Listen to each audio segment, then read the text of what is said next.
Olá, seja você aluno, aluna ou profissional de engenharia civil ou de engenharia mecânica. Seja muito bem-vindo e muito bem-vinda ao canal do Jari. Na aula de hoje, iremos aplicar aquelas cargas definidas na aula 2 sobre as nossas vigas do mezanino nesta aula 3. Iremos selecionar três vigas com aplicações diferenciadas, características diferentes, para servirem de base para o nosso dimensionamento e fecharmos o assunto de vigas. Nas aulas seguintes, onde iremos dimensionar cada uma dessas três vigas pré-selecionadas na aula de hoje. E, além disso, iremos entender o esquema estrutural que foi modelado para esse mezanino.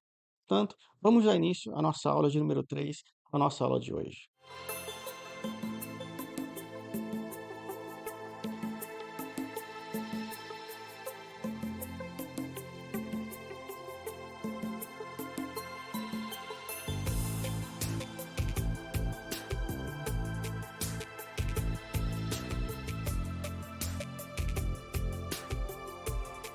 Projeto do mezanino 1, chapa fina. Aula 3, cálculo dos esforços solicitantes das vigas.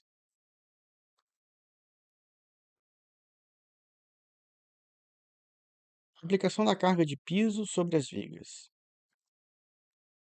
Concepção do modelo estrutural. No nosso mezanino, há diversos colunas, iremos tratar isso mais adiante, quando for o momento oportuno de colunas. Temos a viga V1, que é uma viga longitudinal, que se apoia em algumas colunas. As vigas V4 são algumas das vigas intermediárias. Notem que as vigas V4 intermediárias recebem a mesma nomenclatura da viga V4 de extremidade. Por quê? Porque do ponto de vista de fabricação, se as vigas tiverem o mesmo comprimento e as mesmas características de furações, distâncias entre furos, chaparias, soldas, forem idênticas do ponto de vista de fabricação, então essas vigas podem receber a mesma nomenclatura. É assim que se comporta no universo das estruturas metálicas. Desde que tenham mesmas características do ponto de vista de fabricação, furação, chapa e solda, todas as vigas podem receber a mesma nomenclatura. A viga V3, por conseguinte, ela recebe a viga V6 ao longo de seu comprimento. Ou seja, a V6 ela serve de um ponto de contenção lateral. Vai ser interessante dimensionar a viga V3 logo depois que dimensionarmos a viga V4, pois ela terá um ponto de contenção lateral. E, por conseguinte, ela terá furações em alguma intermediação do seu comprimento. Então, pelo fato da viga V3 ter furações diferentes ao longo de sua alma, ao longo do seu comprimento, das furações aplicadas na viga V4, então a V3, por conseguinte, ela não pode receber a mesma nomenclatura das vigas V4. Então ela recebe outra nomenclatura, com outra denominação. E a viga V2, que é a outra viga longitudinal, ela é maior do que a viga V1 e também se apoia em pilares e serve de apoio para as demais vigas intermediárias. E as chapas? As chapas serão apoiadas sobre cada conjunto de duas vigas e será parafusada nos flanges, respectivos flanges, em cada dupla de vigas. Carga sobre a viga V4. Dada a configuração das vigas V3 e V4, neste projeto eu optei por cotar as vigas de centro de gravidade a centro de gravidade. Foi um dos meus primeiros projetos. Não é uma opção assim muito feliz que eu adotei, porque eu tive que ter cuidado de procurar um centro de gravidade no AutoCAD de cada viga, demarcar e cotar do centro de gravidade a centro de gravidade. Isso dificulta a obra. Então, a viga assimétrica, ela possui um centro de gravidade que não se localiza no centro. Tenha cuidado. Por ela ter mais massa perto da alma, ela vai ter um centro de gravidade mais próximo da alma. Então, cotar de centro de gravidade a centro de gravidade para vigas assimétricas, não recomendo. Independente se é viga simétrica ou assimétrica, sempre cotem de face interna a face interna de viga, porque as larguras das vigas já serão dadas numa tabela à parte, que vai vir nessa mesma planta do projeto.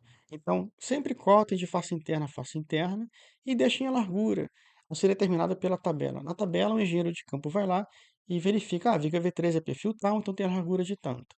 Então, não se preocupem. Então, evitem cotar de centro a centro para não ter esse transtorno quando a viga for simétrica. O centro de gravidade fica no centro. Quando a viga for assimétrica, por cuidado para cotar do centro de gravidade que não fica no centro. Então fica essa dica, sempre cotar entre face interna a face interna pela planta baixa de vigas. As chapas. Que é uma chapa não do ponto de vista de montagem, apenas do ponto de vista de cargas. A chapa, por conseguinte, que será aplicada sobre a viga V4, ela terá a seguinte contribuição na viga V4. A metade dela, ou seja, metade da distância entre a viga V3 e V4, será o início da contribuição da chapa, da carga do piso, até a outra metade da distância entre a V4 e a V4. Então, essa é a largura de contribuição, a faixa de contribuição da carga de piso sobre a viga V4. Então, a carga da viga V4, carga total, eu chamo de Q minúsculo, carga total distribuída. Sempre que eu chamar a letra minúscula, significa dizer carga distribuída. Ela equivale à carga total da viga, carga distribuída total da viga, mais a carga distribuída total do piso, vezes o L1 sobre 2 mais o L2 sobre 2, que vamos entender sobre esses L1 e L2 daqui a pouco. A carga total da viga V4 equivale a 25 quilos por metro. Por que 25? Para perfis de chapa fina, vocês podem adotar sem medo algum, no pré-cálculo, uma carga de 25 quilos por metro, porque ela vai cobrir qualquer massa que a viga vier a ter. Esse 25 quilos por metro, ele cobre uma viga leve de chapa fina. Para vigas maiores, de perfis laminados, perfis W, adota 50 quilos por metro, para efeito de pré-cálculo. Carga de piso já foi definida na aula 2 e equivale a 188 quilos por metro quadrado, que multiplica por L1 sobre 2, que é 1.051 milímetros sobre 2, a distância entre a V3 e V4 sobre 2, mais a distância entre a V4 e V4 sobre 2. Essa é a largura de contribuição da carga de piso sobre a V4, resultando numa carga de 223 quilos por metro linear sobre a viga V4. Essa é a carga distribuída linear aplicada sobre a viga V4. Dando continuidade no carregamento da viga V4, vamos calcular agora as reações, que é bem simples. Nós temos que o comprimento da viga equivale a 2.245 milímetros, o comprimento total, né, da viga V4, em que pega-se a carga distribuída linear, multiplica-se pelo comprimento total, divide por 2, e tem a reação de apoio da viga V4, que será descarregada na viga V1 de um lado e na viga V2 do outro lado, do lado oposto. Então, já temos definidas as reações de apoio às cargas concentradas que serão aplicadas sobre a viga V1. Note que reações de apoio ou cargas concentradas eu chamo por letras maiúsculas, e cargas distribuídas, como no slide anterior, eu chamo por letras minúsculas. Carga sobre a viga V3. Dada a configuração de V3 e V4, vamos agora fazer o mesmo raciocínio sobre a viga V3, encontrar a faixa de distribuição, que vai ser 1.031 milímetros sobre 2, mais 1.051 milímetros sobre 2. É a faixa de contribuição de carga de piso sobre a viga V3. Então, a carga sobre a viga V3 equivale a dizer que a viga V3 ela seria igual à carga da viga mais a carga do piso. A carga da viga é a mesma consideração de pré-cálculo, mesma estimativa, 25 quilos por metro, cobre cargas para perfis de vigas de chapa fina. Mas a carga de piso, que é a mesma, definida na aula 2, vezes o 1.031 sobre 2, mais 1.051 milímetros sobre 2, o que vale 221 quilos por metro. Dando continuidade na viga V3, vamos calcular agora as reações de apoio da viga V3 sobre a viga V1. Então, a viga V3 ela descarrega sobre a viga V1 uma reação equivalente a 221 kg por metro linear vezes o comprimento da viga de 2.245 milímetros dividido por 2. Então, ela descarrega uma reação de 249 quilos por quilograma-força sobre a viga V1. Então, nós temos as reações de apoio, ou seja, as cargas concentradas derivadas das vigas V3 e V4 sobre a viga V1, que é o que interessa para dimensionar a viga V1 posteriormente. A carga sobre a viga V1, vamos considerar a viga V1 como sendo igual a V2. A distância de comprimento é muito pequena. Por ser um mezanino pequeno, vocês podem fazer esse arredondamento, essa facilidade, essa simplificação no projeto, do ponto de vista de cálculo. No projeto, não, a viga V1 é um pouco menor do que a viga V2, mas para efeito de cálculo isso não tem problema. Então, a viga V1 ela possui reações de apoio, já definidas anteriormente, das vigas V3 e V4. Então, esse vai ser o diagrama de corpo livre que iremos gerar lá no FTU para calcular os esforços da viga V1. Então a Viga V1 ela possui também a mesma carga distribuída. Muito cuidado, quando for lançar num programa as cargas de uma viga ou calcular à mão, se lembrem da carga distribuída do peso próprio da viga e as reações. Ah, tem as reações, então já morreu. Não, temos a carga distribuída da viga. A viga V1, assim como as demais, por ser de chapa fina, podemos considerar como estimativa 25 kg por metro. Se meu cálculo estiver errado, a viga V1 resultar num perfil de massa superior a 25 kg por metro, eu tenho que voltar e recalcular a viga V1. Então, significa retrabalho. É muito importante ter uma estimativa confiável e boa para que a viga V1 resulte num perfil que não seja mais pesado do que 25 kg por metro. O item 5, diagramas de esforços solicitantes. Esforço solicitante da viga V4. Esse é o nosso diagrama de corpo livre. O diagrama de corpo livre da viga V4, nós indicamos o comprimento total. Usei duas unidades no programinha aqui do F2, desenvolvido pelo engenheiro calculista e cientista Luiz Fernando Marta. É um programinha gratuito, também tem a versão paga. Recomendo que vocês entrem no site da PUC e baixem, se cadastrem lá tranquilamente e baixem um programinha por lá. Ou, se preferirem, compre a versão paga. Não é tão caro assim, é acessível. Recomendo, é um programinha muito útil para o resto da vida de vocês. E aqui a carga distribuída de 2,23 kN por metro. Então, transformei 223 quilos por metro para quilonewtons por metro. Em metálicas, sempre procurem trabalhar em quilonewtons, metros, quilonewtons. Na minha época, eu trabalhava sempre em quilos ou toneladas, porque na minha mente eu conseguia apalpar esse valor, conceber este valor na minha mente, em quilos ou toneladas. Quando se fala em quilonewtons, eu transformo para quilos, aí eu entendo. Na minha mente, até hoje, ainda é assim, desde aluno, que eu prefiro ainda raciocinar do ponto de vista de toneladas. Diagrama de momento fletor. Gerado pelo F2, dá um momento fletor solicitante nominal. Não tem a letrinha D, é nominal. Sempre indique no projeto momento solicitante nominal, que equivale a 1,4 kN, e o momento ponderado, ou momento de projeto. D é design, significa projeto em inglês. Momento de projeto, momento de cálculo, ou momento ponderado, que equivale a 1,4. Nesse caso, estamos multiplicando por 1,5, sem considerar parcela de carga permanente, carga acidental. Consideramos a carga permanente, a carga acidental como um todo, que gerou esse momento como um todo, e o todo nós multiplicamos por 1,5, para efeito de simplificação e agilizar as nossas aulas, pois o intuito aqui é ensinar, trazer o conhecimento, e se fosse diluir carga concentrada, carga distribuída, carga acidental e peso próprio para efeito de ponderação, segundo a norma, iríamos levar mais tempo. Então, para efeito de cálculo, sempre que ponderarmos ao longo dessas aulas de mezanino, iremos multiplicar tudo por 1,5, o peso próprio e a carga acidental por 1,5. Então, no projeto, indiquem a carga nominal e a carga, o esforço nominal e o esforço ponderado. Para o calculista que for verificar o seu trabalho, ele tem acesso às duas categorias de cargas. O diagrama de esforço cortante ou esforço cisalhante, tanto faz, equivale a esse diagrama em que, naturalmente, é simétrico, né? Nós temos uma carga de 2,498 kN para o esforço cortante ou cisalhante nominal, e para o esforço ponderado, multiplicado por 1,5, equivale a 3,75 kN. E o diagrama de deformação vertical, considerando um perfil enrijecido, U 150 por 60 por 20 por 3. Aqui é a primeira observação dessa aula do mezanino, eu vou sempre enfatizar isso aqui com vocês. O nosso perfil U ele pode ser simples. Se ele fosse um perfil simples, bastaria chamar perfil U.